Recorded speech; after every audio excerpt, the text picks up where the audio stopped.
Hello, everyone. My name is Elaine Laforteza, and I'm so thankful that you're able to join us for our International Mother Language Day event today. To start, I would like to acknowledge the Gadigal people of the Eora Nation on whose country I am on today.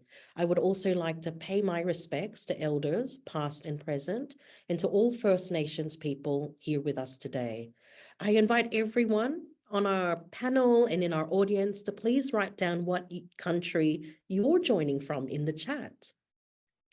I would also like to acknowledge that as a non-Indigenous migrant to this country, I've accrued a whole host of privileges based on the ongoing dispossession of Indigenous sovereignty. And so I acknowledge my own commitment to decolonizing work, always was and always will be. So before we begin, so exciting, some housekeeping info first. Today's event is being live captioned. To view the captions, please click on the CC button in your Zoom control panel at the bottom of your screen, or you can click on the link that's in the chat to view captions on your web browser. And if you have any questions during our event, please type them into the Q&A box. And you can also find this in your Zoom control panel. And you can upvote questions that others have asked. Hopefully we'll have enough time to go through these questions, and I'll be asking the ones that have been upvoted the most. So please remember to use the Q&A box for questions directed to Anne, Lachlan, and Neda today, our panel, because questions may get lost if you write them in the chat box. We're also recording today's session, and we will email the link to the recording to anyone and everyone who's registered for the event. So please feel free to share this with your networks. Now, today marks International Mother Language Day. For those who don't know, this was an initiative of Bangladesh.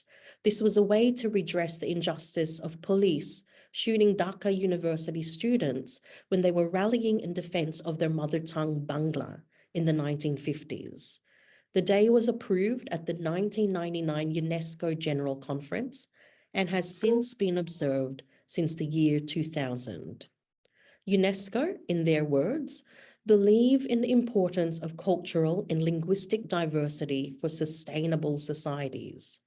It is within its mandate for peace that it works to preserve the differences in cultures and languages that foster tolerance and respect for others. We've added a link in the chat if you'd like to learn more about the origins of International Mother Language Day. And I'm especially curious to check on the linguistic diversity today. So I invite you to write what languages you speak. What languages can you read? What can you write in? What languages do you dream in? And please write this down in the chat, and I'll have a look what pops up. So for me, my mother tongues are Ilocano and Tagalog, which are both Filipino languages. And I can see Anne has put her mother tongue. That's exciting. Okay, great. And I can see a few people who are not just not bilingual, but multilingual as well. I can see Hindi and Bangla, Arabic. Okay, that's great. And thank you so much for being here today. It's really great to see this linguistic diversity in attendance. But sadly, linguistic diversity is increasingly threatened as more and more languages disappear. In Australia alone, can you believe we have over 300 languages, which is amazing. But often it doesn't feel like that because we have a monolingual mindset. So even if we have a multiplicity of languages, English holds a hegemonic place in our daily lives. So we need to support the revival and the survival of languages, actively work against language loss, and hear from those with lived experiences with preserving their mother tongues. And today, we are lucky to have champions of linguistic diversity. On our panel, we have Anne Casey, clap. Lachlan McDaniel, more claps, and Neda Dowling, claps all round. I know it's very strange in a webinar where we can see people doing this, but we don't hear the sounds, so I'll provide the sounds. And I hope that's claps for everyone.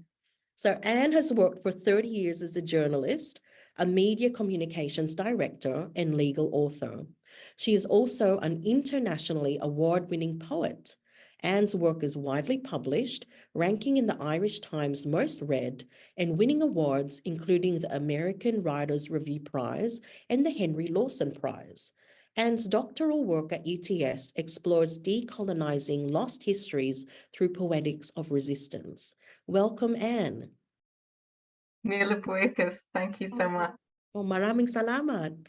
We also have Lachlan McDaniel, who belongs to the Galari clan of the Wiradjuri Nation and is learning the Wiradjuri language. Lachlan's PhD explores the significance of Wiradjuri cultural revitalization, including how the revitalization of the Wiradjuri language impacts the socio-political status of the Wiradjuri people in Australia. It also explores the significance of Wiradjuri cultural revitalization on Wiradjuri aspirations for self-determination. Welcome, Lachlan. Mandang Walain. Oh, maraming salamat. We also have Neda Dowling.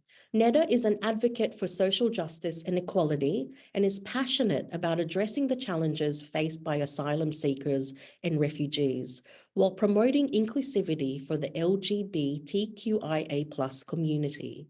Neda works at the UTS Human Technology Institute, facilitating research and collaboration to bridge the gap between technology and humanitarian efforts for a human-centered world. She's also a core member of the UTS Multicultural Women's Network. Welcome, Neda.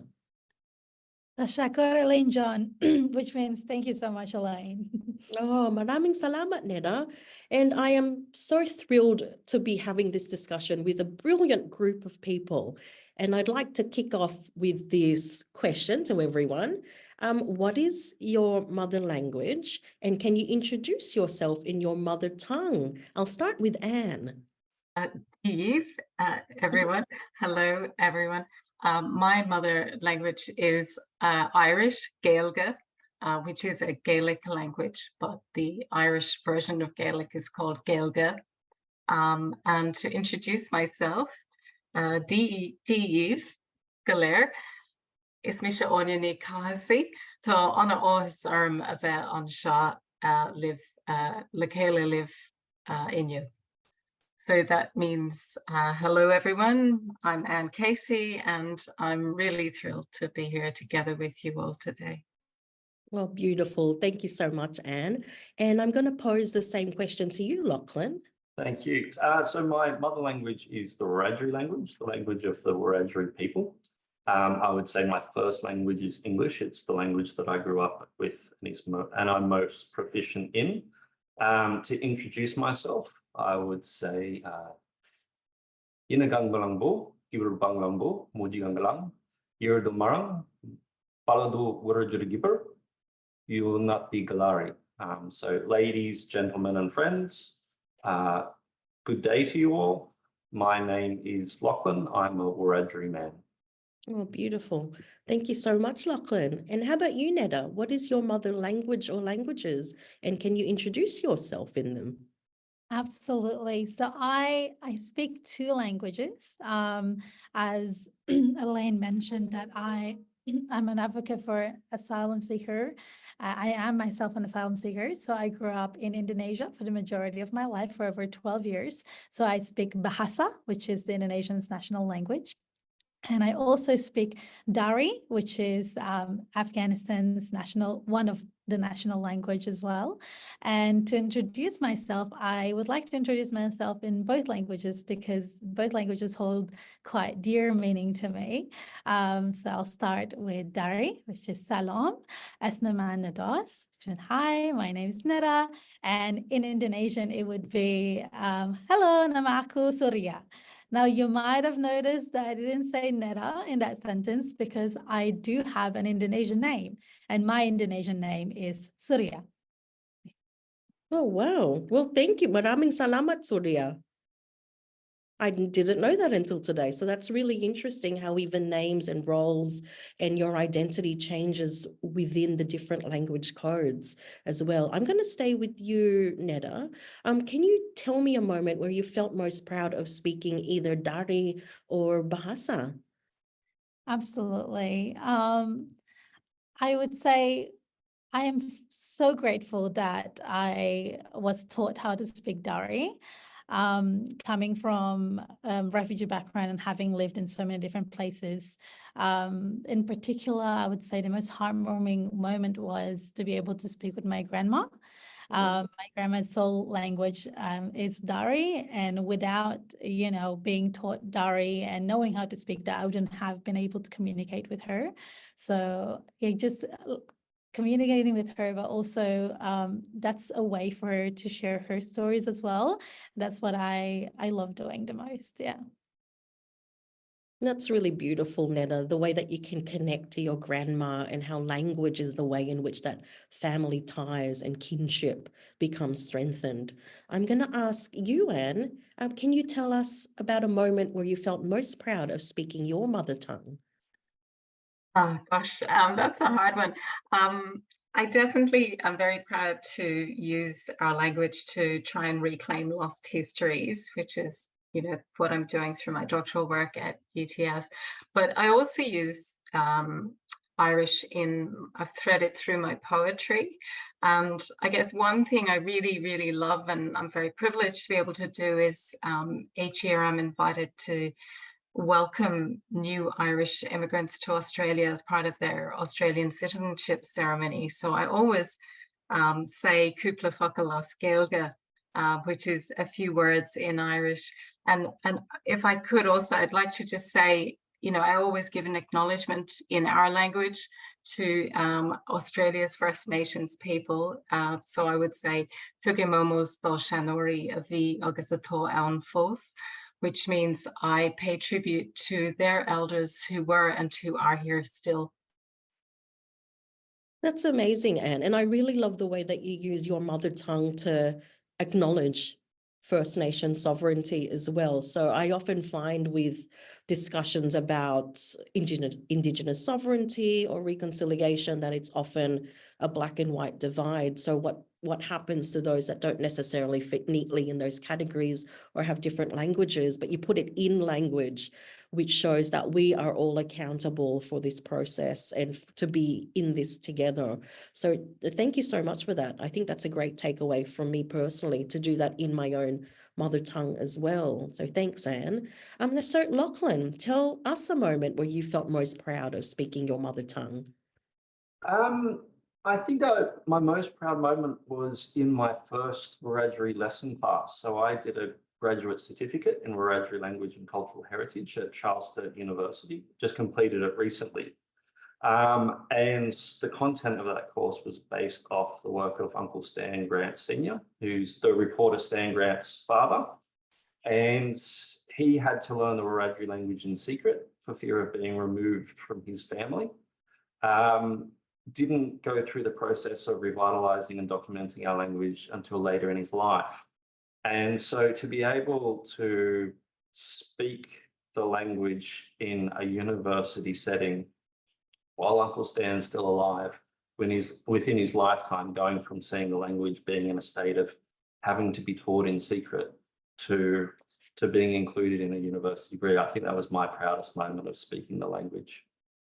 That's, I got goosebumps when you told us that story, Lachlan. Just what a wonderful, powerful way to speak your language in the presence of elders who are still present, that are still here, and to be able to share that in an institution, right? Like a formalized institution, to be able to speak it not in secret, that it's actually taught, legitimized, acknowledged. That's so beautiful. So thank you for sharing that, Lachlan. And now I'm going to just keep going with what you've said, Lachlan. So why do you think that speaking and hearing Wiradjuri is important in Australia? I think it's important for several reasons. I think probably the main reason that comes to mind is that languages aren't different sounding words for the same thing. They encapsulate concepts, ideas, worldviews. And I think that's a large reason why during colonization we see the attempted eradication of languages. So retaining these languages and teaching these languages teaches different worldviews, and that can have a very significant impact on people. So, for example, I'll give an example. In Wiradjuri, you cannot compare one thing to the other with one word. You can't say that someone's house is bigger than another person's house. One student is smarter than another student. You can't say one person is prettier than another person. You can say one person is pretty and the other person is very pretty, but that's awkward to do, so you wouldn't do it. And if you wanted to say, for example, someone was the smartest person in the class, you would have to explain that that person is extremely smart and then go through the 30 other students and explain their level of intelligence, which is very inefficient. So you wouldn't do it. And so I think that teaches us Wiradjuri people learning about our language, a lot about our elders, that they were very mindful of showing respect to one another, that they saw the danger in having a society in which you constantly compare you and what you have to everyone around you. So that's, I think, the most important reason why we retain languages and we keep these languages, is because it shows us that there is other ways of being, sometimes that are better than the ones that we're living in now. Lachlan, that really resonates with me in the way that language really is not just a bunch of words strung together. It's not just how it sounds, but it is about those cultural codes and our cultural roots and routes as well. And the way that in my language, in Ilocano and Tagalog, my languages, sorry, it's very much, the structure of it is very much dependent on your position within society and in your family. And so we have specific words for people who are older than us or who we pay respect to and so on. And it's ingrained in language, so it then informs how we then behave and how we collectively come together, which I don't quite find works in the same way as English too. I'm going to go to Neda now, and I'm going to ask the same question, Neda. Why do you think that speaking and hearing your mother languages, why is that important? Thank you, Elaine. Well, I moved to Australia, or migrated to Australia in 2012. And I remember, remember moving here. And then a part of my story is I was also moved into the detention center here in Australia. And when I was at the detention center, I was still learning English myself. So I didn't know how to speak English quite fluently. But also I spoke Dari and Bahasa quite fluently. So back then, I would say, if you were to ask me, can you read and write in Bahasa quite well? And I would say, yes, I sure can. But now, if you ask me the same question, my answer is completely different. It wouldn't be, yes, I am 100% fluent in Bahasa, reading and writing. I mean, I can speak to you, but I think when a language hasn't been spoken for, I don't know, for me, it's been almost close to 10 years, you tend to lose that part of your identity as well. You not only lose the words, but you also lose that identity, because I guess for me personally is when I was in Indonesia, I used to dream in Indonesian and Bahasa. And then, in all of my dreams, everything, my train of thought, they're all in Bahasa. And then when I was I like to call it in between. So when I was in the detention center and I was still learning English, and when I was in the in-between, I actually resorted into Dari, which is my mother tongue. That's the language my mother and my family speaks. But then as soon as I started learning English and seeing, the society, this is the language that's being used the most, that train of thought and that dream thinking is all in English. So now I feel like it is really hard to really consciously speak those languages that you do, other than the main language that is society speaking. Yeah.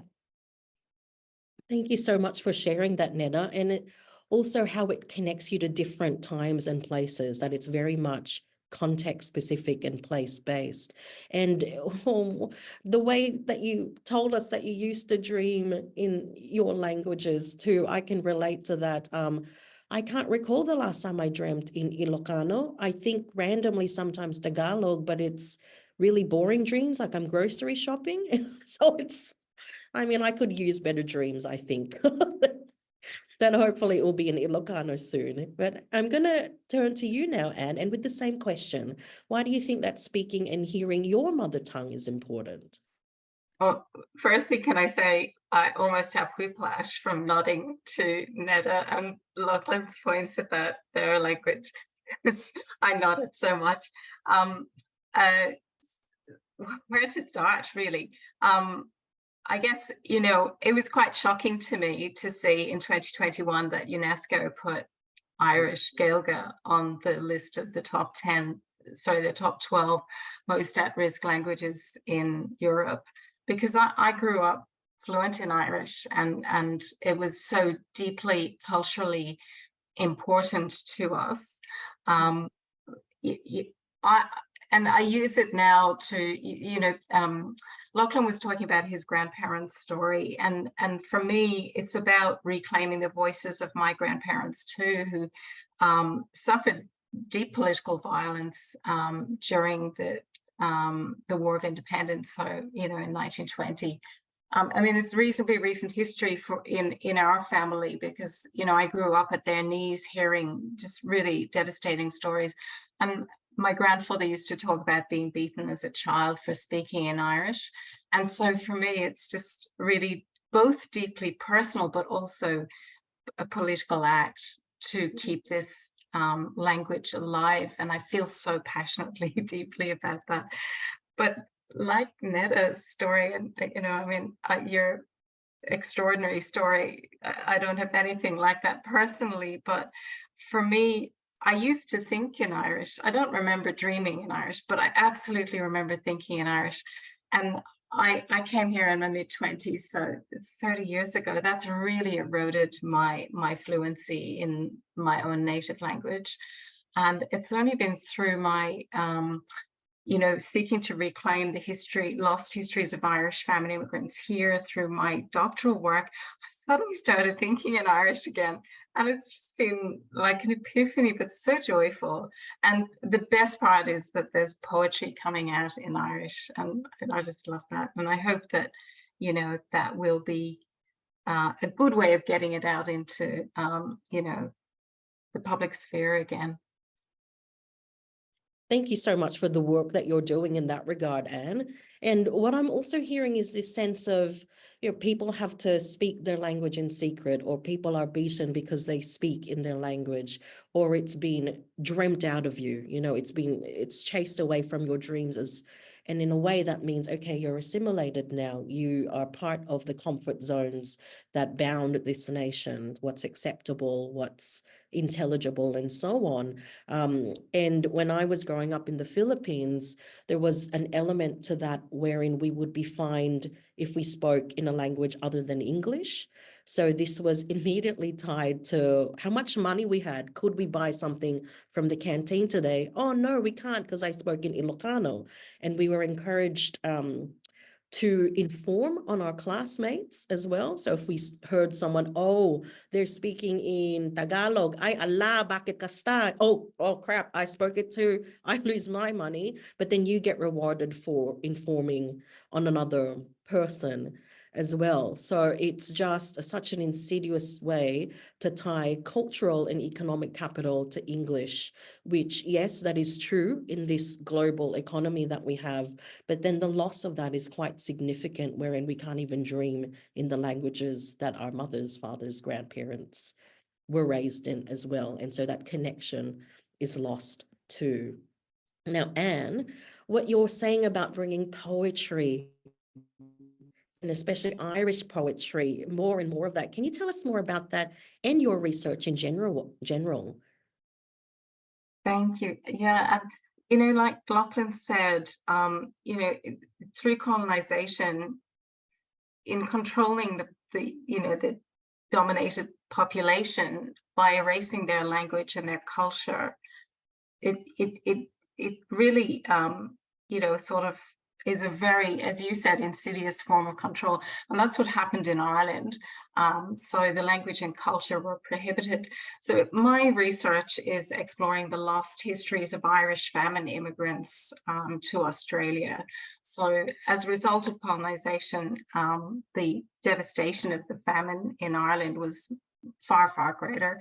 Millions of people were starving for 5 years while the British government or British landlords continued to ship large quantities of food out of Ireland. Immigration became a form of survival. And, you know, unfortunately, you know, I have this real dilemma as well. I'm a latter-day immigrant to Australia, which is, so I'm living on stolen land, and I'm writing about people who came from stolen land to live on stolen land. So there's a lot of very, you know, sort of conflicted feelings in relation to that. But there's also a kind of a solidarity there as well. You know, I'm trying to explain that, the complexity of those feelings as well through my poetry and through my work. So many of the Irish famine immigrants who came here came from rural areas like my own in the west of Ireland, and they would only have spoken Irish. So when they came here, you know, that was a major barrier to them, and they experienced huge amounts of discrimination and hardship and destitution here as a result. So I'm seeking to reclaim their stories and give voice to their experiences. And I feel that threading the Irish language through my thesis is a really important way of making that statement that this is about reclaiming their story.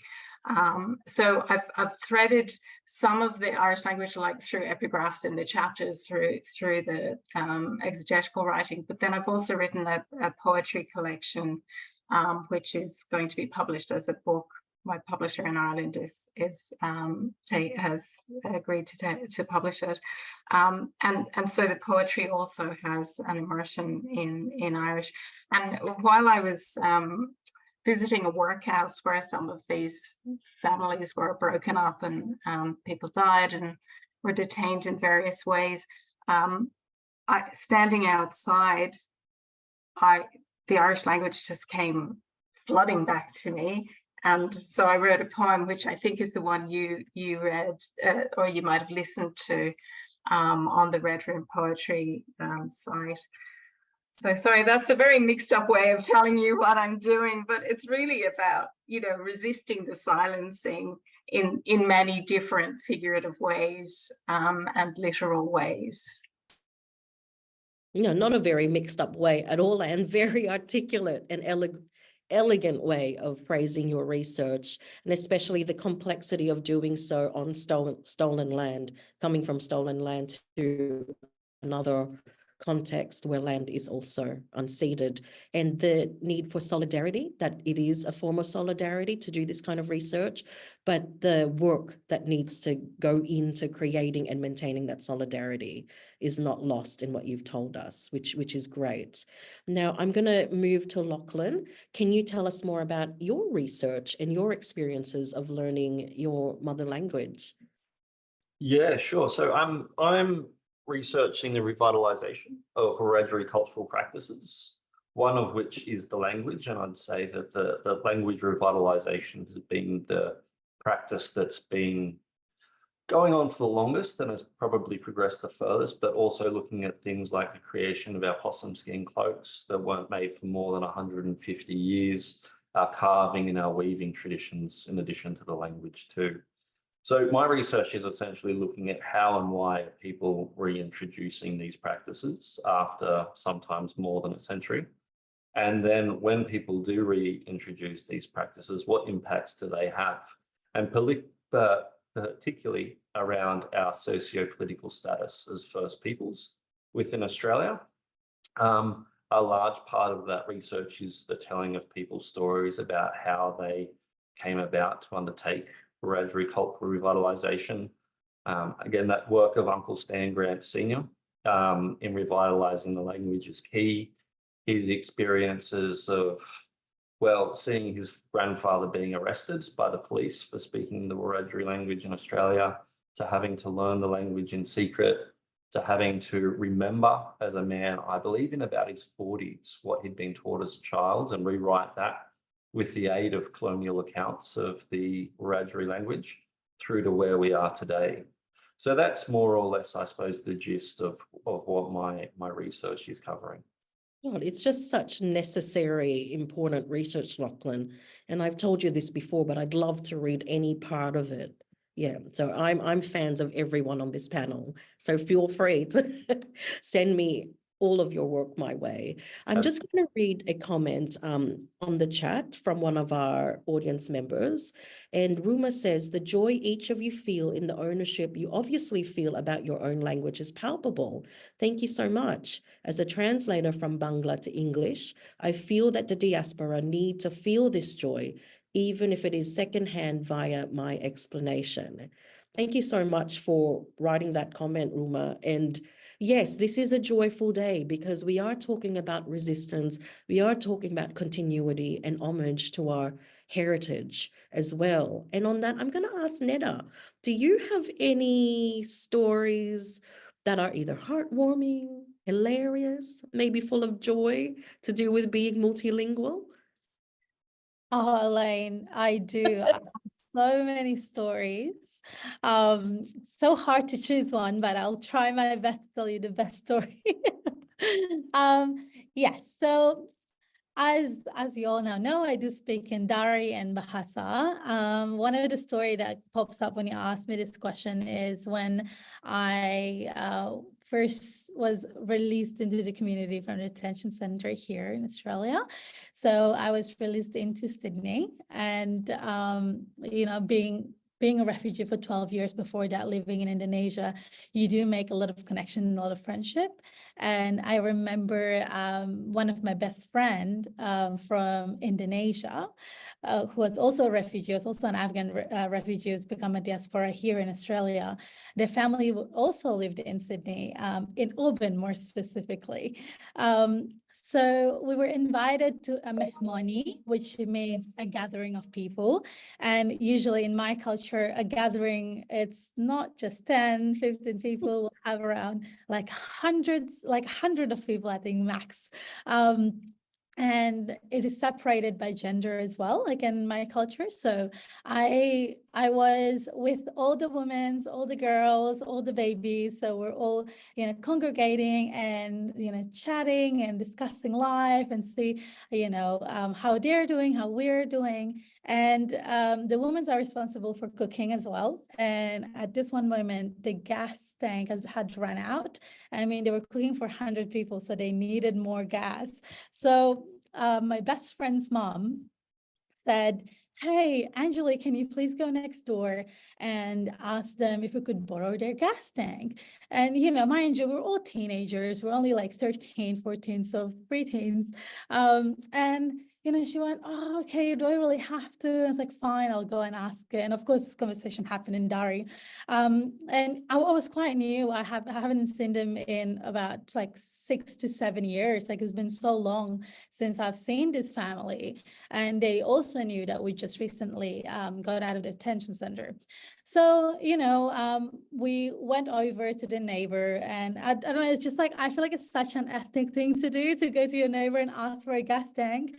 So we went over to the neighbor, and, you know, she went with her cousins, and we like knocked on the door and went, you know, knock, knock, knock. And this lady came out and she's like, you know, yes, like, you know, how can I help you? And then she goes, oh, you know, we're cooking and we need that thing for cooking. I just wanted to borrow the thing. And she was just like, you know, standing there and trying to talk to this woman to ask for the thing. And I went, and I just looked at her and I was like, gosh, like for someone who has been talking in English about my family and I, you really cannot ask for a gas tank. So, I decided, I was like, all right, I was like, it's gonna be my big reveal that I can speak English. So I was like, okay, actually, I was like, what she meant is, can we please borrow your gas tank? We're cooking for 100 people and, the food's going to go cold if you don't give us this gas tank, and we'll return it to you tomorrow or next week. And, as soon as I asked that question, they just kind of like, their faces went pale. They just looked at each other and they went like, you can speak English? And I was like, yep. Yes, I can. Just took that gas thing and took it to the woman so cooking. I'm like, here you go. And then they kind of just look around and go, oh my gosh, this person can speak English. And I don't know, at that moment, I felt like a little bit like cheekily powerful because I thought, I understood everything that you were talking about me. But also it was really nice to see that their faces when they found out that I could speak English. Yeah. I love that, Netta. It's like cheeky revenge. Yes. And you got the gas. People were fed, all 100 people were fed, which is great. But it is really funny. What I love about, being familiar with different languages is when people don't realize you can speak the language that they're talking about you in. And you go, you're actually talking about me. I'm just going to pretend I don't hear you. And then I will talk back. And the big reveal in the faces that they pull is magical. Naganasan is what I say in my language, which is I enjoy it. Now I'm going to go to Lachlan. Do you have any heartwarming or hilarious or heartbreaking or all three kind of stories you can share with us about speaking and hearing your mother tongue? I mean, heartwarming and also, I guess, a little bit heartbreaking was that I didn't hear my language, my mother language, the Wiradjuri language, being spoken fluently until I was an adult. I was in my mid-20s. So was having a chat to a Wiradjuri woman who teaches the Wiradjuri language in the course that I undertook before I was undertaking the course. And her son was on play equipment and was doing something stupid like sons do on play equipment. And she kind of yelled out at him to stop doing what he was doing in Wiradjuri. And it was a really emotional moment for me because I hadn't heard my mother tongue spoken fluently until that point in time. And so I think that was a really heartwarming moment to hear that. It was a very powerful moment, but at the same sense, it was heartbreaking that this is a language that had been spoken in this land for tens of thousands of years, potentially more. And yet this was the first time that I'd ever really heard it. So yeah, that was a really powerful moment for me. And then I suppose also would be the, hearing Uncle Stan tell his story as part of my research. I sat down with him in his house and had a cup of tea, and he told me the story of him revitalizing the language over decades, from having to learn the language in secret after his grandfather was arrested, to going through colonial accounts and trying to put together a dictionary, to traveling across the country. He'd work his day job through the weekend, and then on the weekends he'd go to country towns and teach Wiradjuri courses and classes for free out of his own pocket. So a really, I suppose, heartwarming story to hear about how the language was at a point where people couldn't really find a fluent speaker, to the point now where we have a free iPhone app to learn the Wiradjuri language. We have a university course. We have a grammar book as well. Yeah, I think that that's a heartwarming story. Oh my goodness, that's super heartwarming. That's powerful, isn't it? That's some powerful, powerful stuff, which speaks of the ongoing work that has been done and continues to be done to keep it there. And I'm telling you, everything is an app now as well, right? Yeah, absolutely. But that's how we communicate and how we can keep passing on language and culture. So Yeah. that's super And exciting. the app was really important because the dictionary came first, but because there were so few fluent speakers, Wiradjuri people were reading the dictionary and pronouncing the words with an Australian accent, which is very different. So say, for example, the letter R, we say R in Australia, but in Wiradjuri, it's more like an Americanized R. And so the sound of the language was changing a lot. So the app, you're able to press a button and hear Uncle Stan say the word with the correct Wiradjuri pronunciation. And so it's not just preserving the word, but how the language sounds too. Oh, that's fantastic. What a useful and important resource. Thanks so much for sharing that, Lachlan. I'm going to now go to Anne. Do you have any heartwarming, heartbreaking, or hilarious stories to do with your mother tongue? Well, Netta just triggered a sort of a thought for me, which is my husband's Irish also, and sometimes when we're out in public, we speak in Irish, so other people don't understand what we're saying, but it can backfire because there's a lot of Irish people in Australia. So we were actually speculating as to whether two people were on a first date once, and the guy answered us in Irish. It's like, oh, that's so embarrassing. But I suppose on the heartwarming kind of side, my grandfather used to call me a kushla when I was little, and it just means so much to me, that phrase. It means my pulse, and you know, so the beat of my heart. But he only ever said it in whispers, and it wasn't until I was a little bit older that he explained why. Anytime he spoke words in Irish, it was always under his breath, because he had been beaten as a child for speaking in Irish. And, you know, at my grandfather's house, when he was 13, was burnt to the ground by British soldiers in an illegal act. But that was the sort of environment that all of my grandparents grew up in. And I think that, you know, that was conveyed to us, but also really what came through for me was the need to speak it loudly, you know, to respond by being their voice as well. So that was my story. Oh, thank you, Anne. Now my eyes are now my English has disappeared, because when I get quite emotional, the English is gone. Which, but what I was trying to say is, nagsobra data storya, which is that's a lot. I mean, I don't know how to translate that, but that was such a significant, beautiful story of resilience and heartbreak, and to have to whisper an endearment is just so profound. But I'm going to go to some of our audience questions, and thank you for contributing. We have this question. So great discussion. I agree. Thank you for sharing wonderful stories and encouraging us to speak our mother language more. What practical strategies can be implemented to effectively preserve and transmit languages to younger generations? How can communities and educators, example UTS academics and students, collaborate to ensure the sustainability and vitality of diverse linguistic heritages? I might start with Lachlan there, because I think you've got a lot of resources that you can share to answer that question. Yeah, I mean, it varies a lot, I suppose, in terms.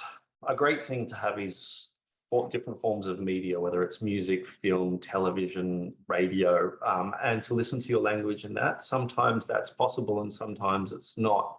So, for example, we don't really have Wiradjuri movies or songs or things that you can listen to learn the language that way. A great tool when I was learning is to use poster cards around the house for different things, or just as prompts, reminders. Sometimes it's easier to remember a word if it's associated with a place. Language days at home. We're only speaking in this language. Even if it's very poorly and with lots of hand gestures, that still counts. So that's very useful too.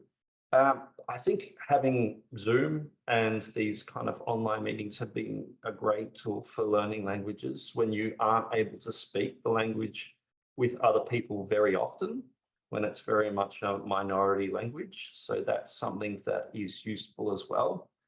And then to think bigger picture, I would strongly encourage all groups to think about setting up your own educational institutions where you can teach in your own language. We've seen our first Aboriginal school teaching in the Bundjalung language on the north coast of New South Wales. And so kids are being immersed in their language. And I think that's the key to fast tracking language learning, retention, and revitalization. So yeah, having your kids immersed in that, you can jump ahead generations at a time.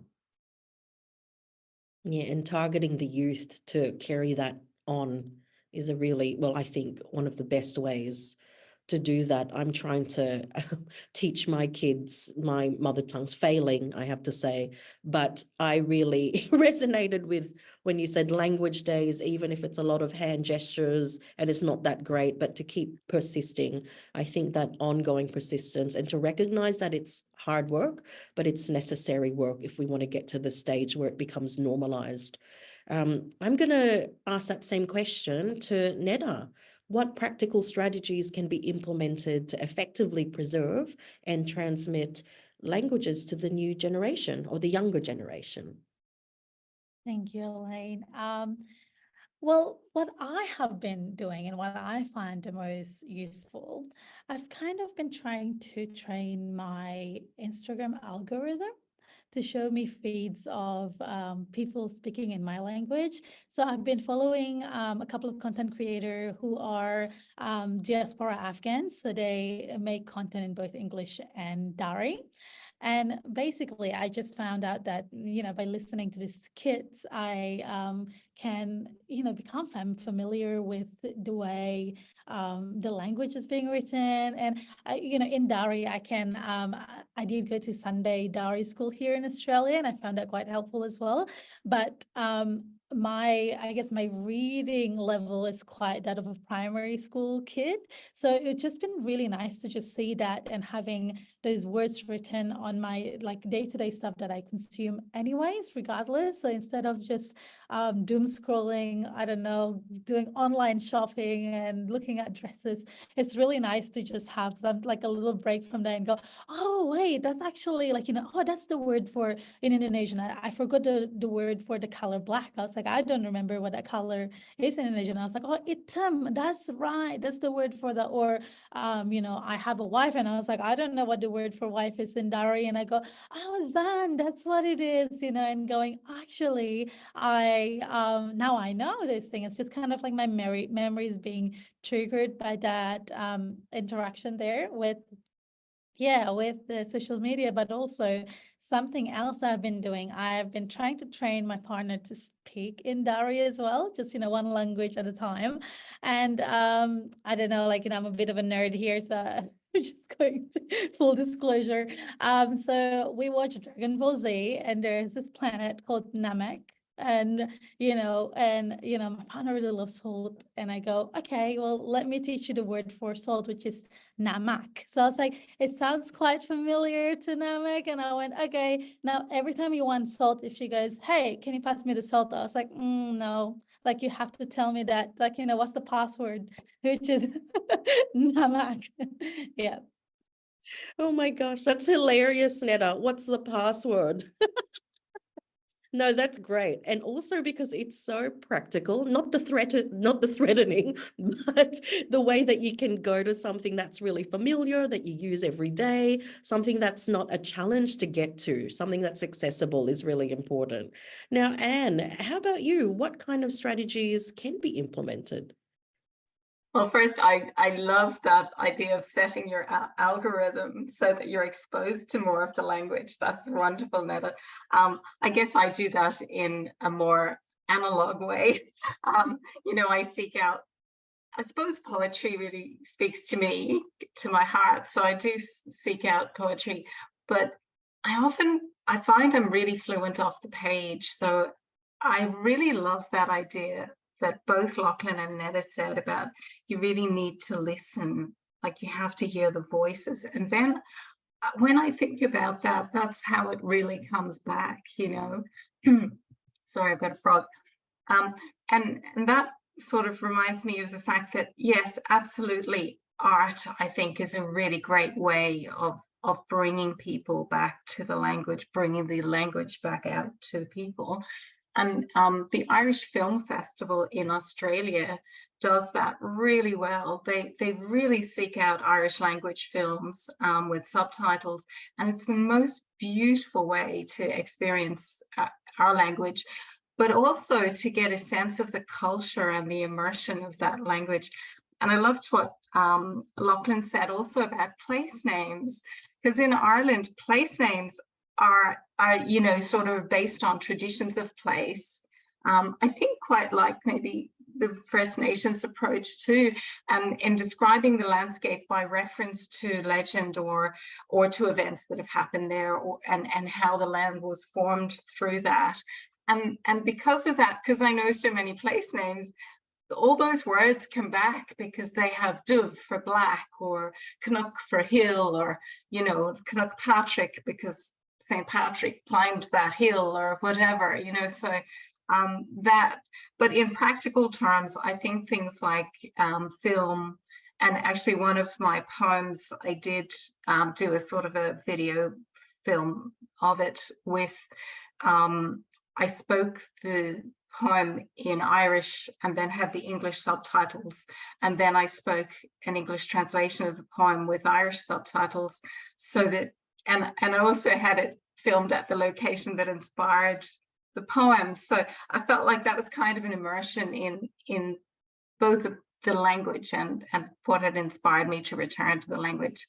And Elaine, like you, I have failed with my children. I cannot convey Irish to them. It is a very ancient language, and it is very difficult. There's there's 4 consonants in the middle of words, and they don't look like anything that they sound like. So it is very difficult. However, Irish is on Duolingo, and that has inspired my younger son to try and take it up. So I do think technology has a big piece of the pie, particularly with younger people. I do wish we had face-to-face classes. Lachlan, I agree with you, getting kids young and inspiring them through imaginary ideas, and maybe a little bit of blackmail like Neda did as well. Oh, let's just count ourselves as tireless workers in trying to teach our children language. And I think gamifying education in that respect, especially for younger people, like what Duolingo does, is very innovative. I'm going to go to another audience question, and we are running out of time, so this might be our last one. Do you believe Indigenous languages will be revitalized to a level that the general Australian public will learn them? And that's from Susie Monzo. Thank you, Susie, for that question. And I'll pose that to Lachlan, please. Yeah, sure. I think they can be. I think they absolutely can be. I mean, there's this notion that most Indigenous languages are extinct. And I caution against using the term extinct. I think that they go dormant, and that these languages can be revitalized. Will it get to the point when most Australians are speaking an Indigenous language? I mean, that's up to non-Indigenous Australians, really. If non-Indigenous Australians want to learn a language and want to have the language return to that level, absolutely that's possible, and it can be done, and it's been demonstrated that it can be done. But that comes down largely to the desire of non-Indigenous Australians. Yeah. Thank you so much, Lachlan. Yeah, it is a lot to do with support from outside the community. Maybe we have time for this last question, and I'll ask Anne. Do you feel that as a multilingual person and writer living in a very multicultural country, you would like to see more interest from publishers in publishing in languages other than English? Well, of course. But I do think we're seeing that. And I think there's been a real movement by First Nations poets and writers here to integrate parts of their language into their art, into their poetry, into their writing. And that's been a huge inspiration for me. And I think it's also a really wonderful way of exposing people who wouldn't otherwise be exposed to those words and that language. But I also hope that those particular pieces of writing and poems become part of the curriculum, so that, you know, children can be exposed to the languages through school. And I think also, you know, I do feel schools have a part to play. Maybe as part of their acknowledgements, they could use words from, if that's appropriate, you know, if it's, you know, with respect and with appropriate permissions, maybe integrate some words of the language of the peoples of their area into their acknowledgements. Yeah, did I kind of answer that? Kind of wandered off. No, thank you so much, Anne. And thank you so much to our audience members who gave us those thoughtful questions. We are at the end of our time together, but before we officially close the event, we'd love to get your feedback on what you've learned and what you got out of today's webinar. I can say, like I've said before, naganasan, which means I enjoyed it. So that's feedback from myself, but I love feedback from people other than myself. So we'd really appreciate it if you could take the next couple of minutes to complete a feedback survey. And the feedback link is posted in the chat now. I can also say to all of you here in my mother tongues, maraming salamat, which is thank you in Tagalog, and agyamanak, which is thank you in Ilocano. Thank you very much to Lachlan, to Anne, to Neda, and to everyone who took the time to attend today, and to those who registered for the video recording after. But most of all, thank you, maraming salamat agyamanak, to everyone who celebrates, supports, and champions linguistic diversity and the preservation and power of our mother tongues. So I hope you can see the link on our chat for our evaluation, and it will also be emailed to you with the video recording as well. But for now, thank you everyone, and happy International Mother Language Day. Speak it loud and speak it proud. Oh, look at all the thank yous, everyone. Oh, maraming salamat. I'll read some out to you. Thank you to all the panelists and Elaine for your brilliant insights. And thank you to Lachlan's cat for making a background cameo. Oh, that's perfect. Did you Only like that? been contained in the other room for so long. You did very well. Oh, that's beautiful. And I can see some people writing in language to say thank you. Thank you, everyone. I'm not sure if the link for the chat is there, but if not, we will be emailing it out with the video recording. Again, maraming salamat, gracias, shishe, grazie. Oh, yes, so many Filipinos. Woohoo, merci. Sorry, merci. There we go. I'm doing Duolingo to try to learn French. So yes, okay, so here it is. And on the chat, we'd love to hear your feedback on today's event. So please take the next couple of minutes to complete our feedback survey. While people are doing that, and if people are still on the line, do we have a word or a phrase to share in our mother tongue? Do you have any, Neda? I do. So there's this word that I really, really love, but I've never found an equivalent in English. And it's a Bahasa word, and it's basically, you know, have you ever had an experience where you see something that is really cute, like, you know, cute puppy, cute baby, and you just get that cuteness, aggression, you're like, oh my gosh, you're so cute, like that feeling. There's no word for it in English, so I've started teaching all my friends and family. The word is gemes. It's like you feel so gemes. So now, you know, even Hannah and I, we always go, oh my gosh, I feel so gemes looking at our puppies. We're like, you're so gemes. Or like right now, I can look at Lane and I go, oh my God, Elaine, you're so gemes. Oh my gosh, I love it. We have something similar, like ay nakagigil, which is more the feeling of being overwhelmed by cuteness, which is how I feel with my kids sometimes, oftentimes. How about you, Lachlan? Can you share a word or a phrase in your mother language? And then invite people who are still with us to write it down in the chat as well. Yeah, so a fun thing about the Wiradjuri language is it has a lot of onomatopoeia, so words that sound like the things that they're describing. So when colonization started, people encountered horses for the first time, and they created the word yaraman. And yaraman is the sound of a galloping horse. Yaraman, yaraman, yaraman, yaraman. So that was, I found that was a cute little word when I found out about it. It sounds like what it is. Yeah, Like, it's really cool. exactly. So a lot of words will So kookaburra comes from Googabara, and Googabara is meant to be the sound of a kookaburra making its noise. Googabara, rah, rah, rah, rah. So Yeah. yeah, there's a lot of onomatopoeia.